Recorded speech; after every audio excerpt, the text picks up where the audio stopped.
কেমন আছো তুমি?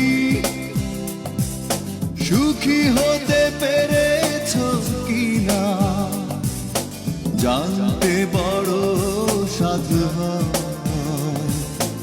আমাকে ভুলেছো কিনা? কেমন আছো তুমি? সুখী হতে পেরেছো কিনা জানতে বড় সাধু হয়।